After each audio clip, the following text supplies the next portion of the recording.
नमस्कार. आज बनवूया आपण झटपट दलियाची खीर. अतिशय सोपी आहे. अतिशय छोट्याशा वाटीने आपण दलिया किंवा लापशी घेतलेली आहे. त्याला पहिले धुवून घ्यायचं आहे आणि त्याच्यात तिप्पट पाणी आपण घालायचं आहे. कुकरला आपण लावून टाकूया. खाली पाणी टाकून आपण ते भांडं ठेवायचं आहे आणि 2 ते 3 शिट्ट्या करूया. तोपर्यंत पुढची तयारी करून घेऊया. तूप घेतलं आहे 1 चमचा, ड्रायफ्रूट चिरून घेतलेत, विलायचीची पूड घेतली आहे आणि जायफळ जर तुम्हाला आवडत असेल तर ते देखील खिसून तुम्ही टाकू शकता नक्कीच.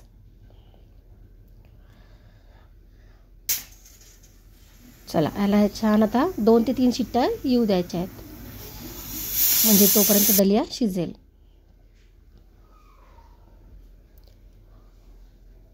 आता तोपर्यंत हे काढून घेऊया आणि आता थोडाही वेळ न दवडता आपण पटकन करायला घेऊया दलियाची खीर.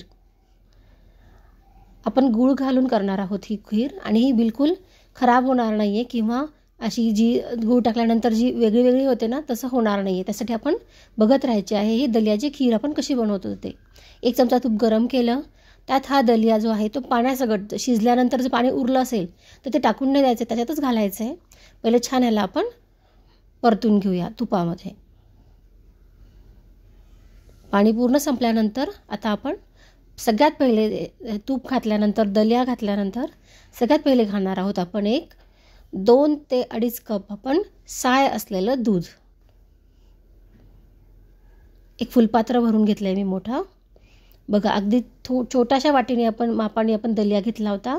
त्यात आपल्याला किती छान आता हे व्यवस्थित दलियाची खीर 2-3 जण व्यवस्थित खातील इतकी छान दलियाची खीर ही बनणार आहे. ह्याला पहिले उकळी फुटू द्यायची आहे व्यवस्थित. घाई करायची नाही आहे अजिबात.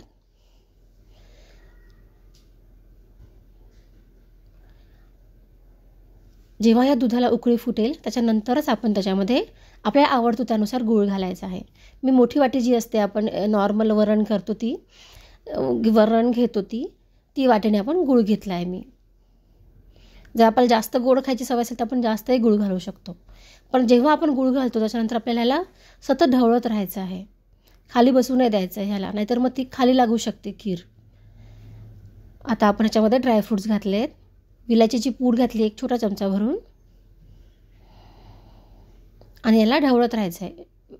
ड्रायफ्रूट्स देखील खाली नाही बसू द्यायचे आहेत आपल्याला. कधी पण आपण जेव्हा दुधाचे कोणते पदार्थ करतो तेव्हा आपल्याला ह्याला खाली नाही बसू द्यायचं असतं, म्हणून ह्याला ढवळत राहायचं असतं नेहमी.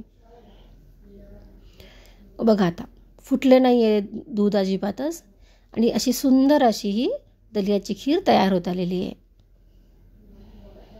ह्याला आपण 5 ते 10 मिनटं छान शिजू देऊया दुधामध्ये, म्हणजे ती थोडीशी घट्ट पण होत येईल. पण खूपही घट्ट व्हायच्या आधीच आपण तिला गॅस बंद करून टाकायचा आहे, कारण की जशी जी थंड होते ना तशी ती अजून आळून येते आणि मग घट्ट होत जाते. त्याच्यामुळे 5 ते 10 मिनटातच आपण ह्याला बंद करून टाकलेला आहे गॅस. आणि आता हे छान गरम गरम आपल्याला आवडत असेल तर केसर घालून आपण ही आता छानपैकी दलियाची खीरचा आस्वाद घेऊ शकतो. बघा किती छान झाली. थँक्यू पाहिल्याबद्दल.